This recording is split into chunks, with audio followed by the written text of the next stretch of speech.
A winery and cellar remodel that we can't wait to see. Syrah and Syrahs get together and have a very expensive love child. Oak barrels, amphora, concrete eggs, steel vats, now glass globes. What else can you ferment your grapes in? All that and more on this episode of This Week Uncorked.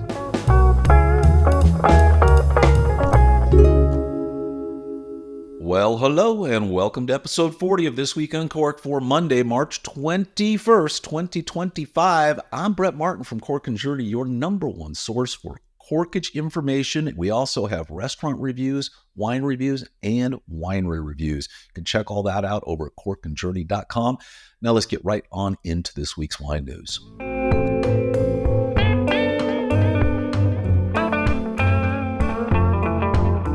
So the San Francisco Chronicle, which just has a great wine team over there, basically has an article out called "There's Been a Historic Shift in What Californians Are Drinking."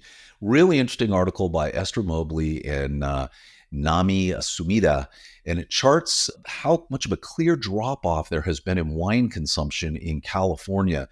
But the bottom line is that all of this stuff around how people are drinking less doesn't appear to be the case. They're just drinking differently. From the article, this increased spirits drinking was enough to tip California's overall alcohol intake to a higher rate than it was pre-pandemic. Despite the lower levels of wine and beer consumption, these numbers seem to complicate the California wine industry's perception that people aren't drinking as much as they used to. In fact, the data here suggests that people may just be drinking differently. So we've talked about it for a long time, and I still say it has to do with price, as well as there's just so many crazy reasons. I was reading an article this week, why aren't the younger generation drinking wine? And, they asked a bunch of people, and it's like, well, it's not cool. And it's also maybe much more expensive, that $20 glass of wine at a restaurant as opposed to a cocktail, which might cost you $10, $12, or bottle of wine for $40, $50 for a nice bottle at a grocery store as opposed to a bottle of gin, which is going to cost you less than that. We've talked about it before, but this is a really interesting study that people aren't drinking less, just differently. So you can check that out. We've got a non-paywall link in the show notes. So, because you're normally San Francisco Chronicle, they want you to pay.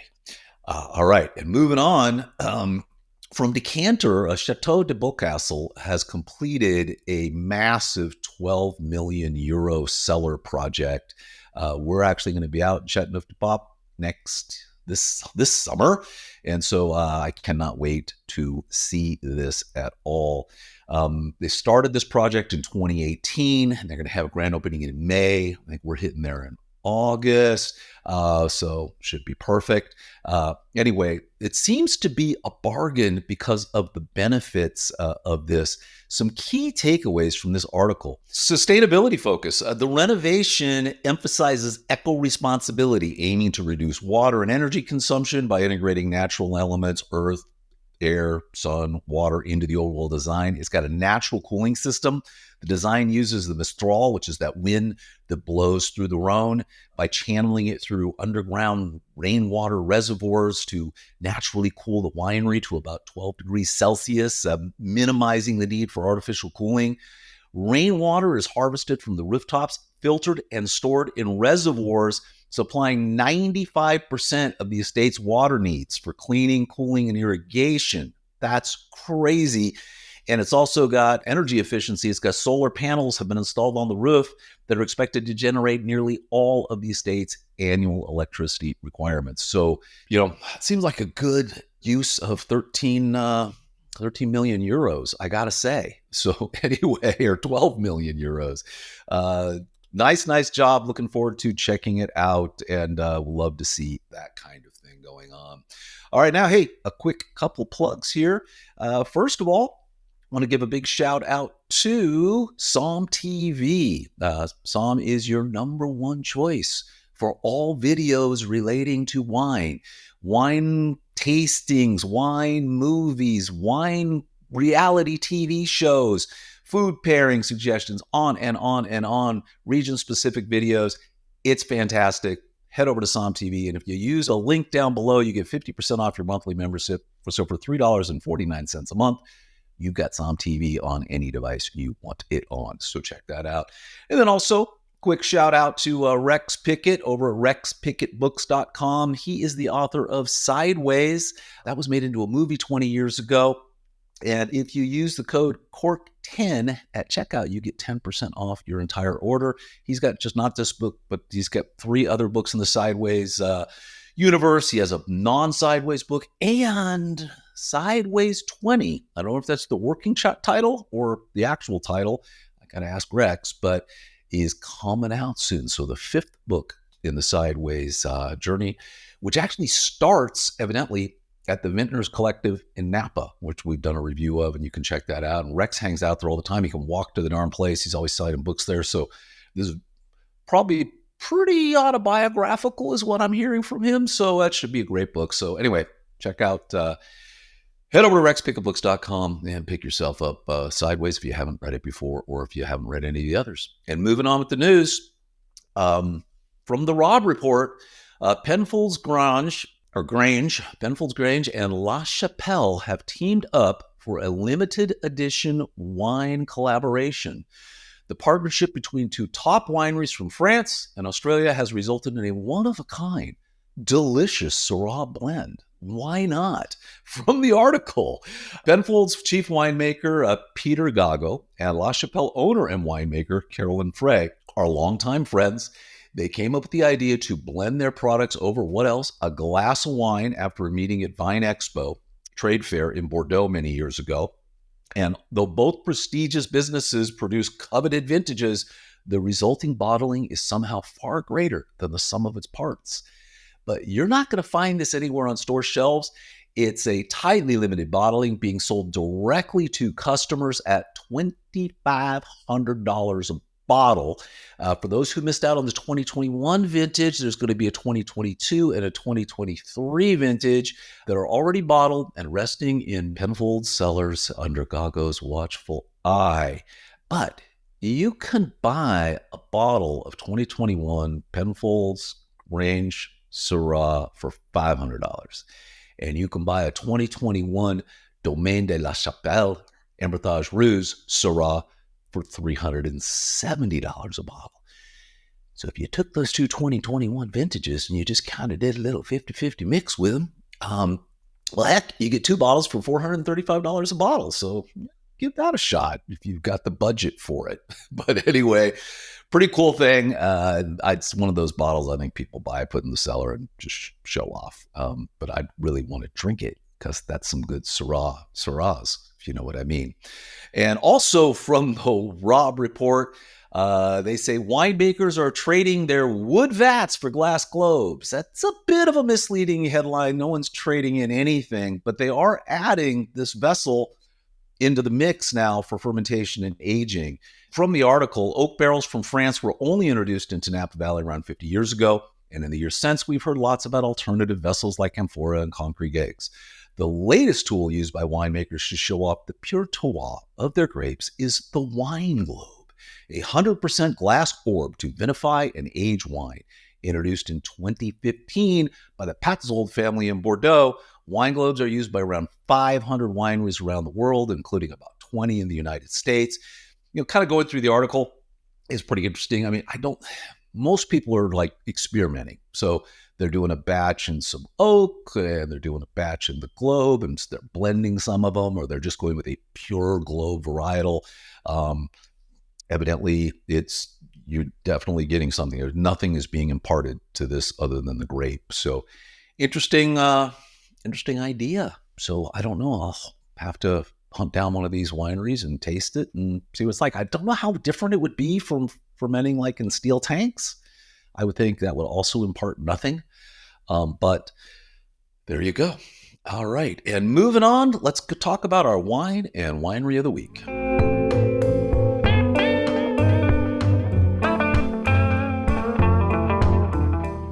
This is a big favorite of ours. So Bianchi Winery in Paso Robles. They also, if you're in Southern California and you're in Laguna Beach, they have a tasting room in Laguna Beach right on PCH there as well.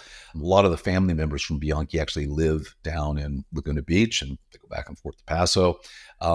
But they have a nice winery. It's right off 46th there. It's kind of in the flatlands before you go up into the hills. They offer a wide range of tasting experiences. They're like from $35 to $80. They make some really, really nice wines across the board. So if you're in Paso, this is one you should check out, is Bianchi Winery. And I've got two of their wines we can talk about today. So the first one is going to be the 2019 Bianchi Reserve BDX Red Cuvée. Tina and I rated this 94 points. It's $80 a bottle. It is a classic. It's 40% Cabernet Sauvignon, 20% Merlot, 15% Petit Verdot, 13% Malbec, 12% Cab Franc, 23 months in French oak. It's from the Plummer Vineyard and the Brerewood Vineyard. And I will tell you, 14.8% alcohol, only 355 cases of this were made. If you can get your hands on it, I would highly, highly recommend it. Also, you've got the Bianchi Vineyards Reserve Cab Franc, which we gave 92 points to, also $80. I think that's kind of the price point for a lot of their wines. It's Cab Franc. 100%. Beautiful wine.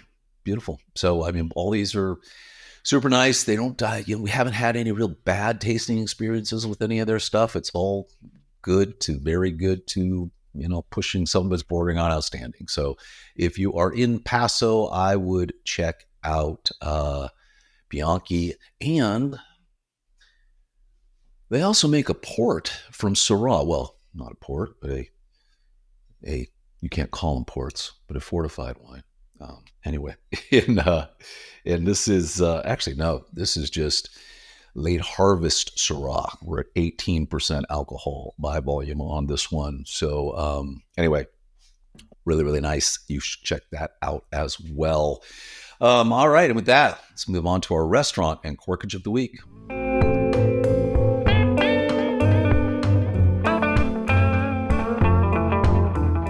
All right, we are staying in Paso Robles for this one.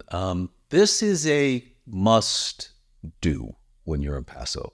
There are some great restaurants in Paso. We've got them all over on Cork and Journey, but Somm's Kitchen, Ian Adamo, it's a chef's table. You go in, I think he's got 16 or 18 seats.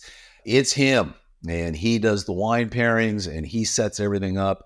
We got lucky enough to get invited to a wine pairing dinner that he was doing with Saxum. And if you know Saxum, it's a cult wine. It's impossible to get. You got to get on their waiting list, and it's like 5-6 years before then you're actually added into the club and you can get an allocation of Saxum.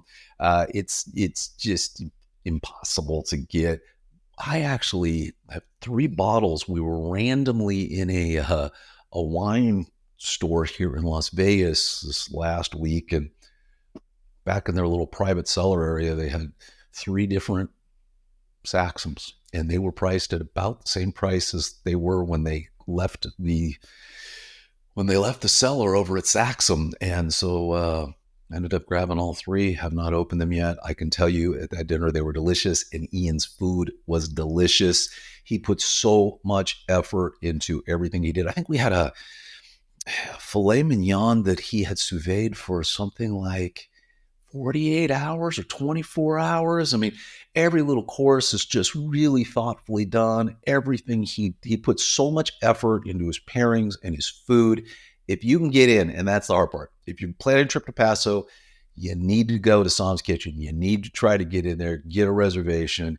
He also does trips all over the place, like, hey, come with me. I'm a Somm, and we're gonna go to France, or we're gonna go to Italy. Anyway, great guy, and glad we finally got around to getting this review published and up. It's taken us a little while, but it was a fantastic, fantastic evening. And so, hey, check out Somm's Kitchen in Paso Robles. And there is no Corkage feel out because it's a kitchen where they do wine pairings and it's all included. So I imagine you could bring in a bottle. You probably wouldn't care, but you're going to pay the same price. And, you've got the wine pairings anyway.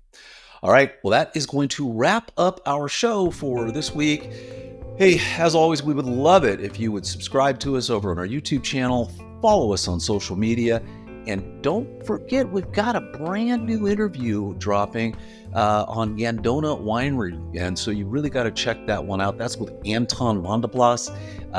He's not there anymore, but he was there for a long time. And we did this great interview with him. And so you want to check out that Gandona interview. Thanks, everybody. See you next week. Cheers.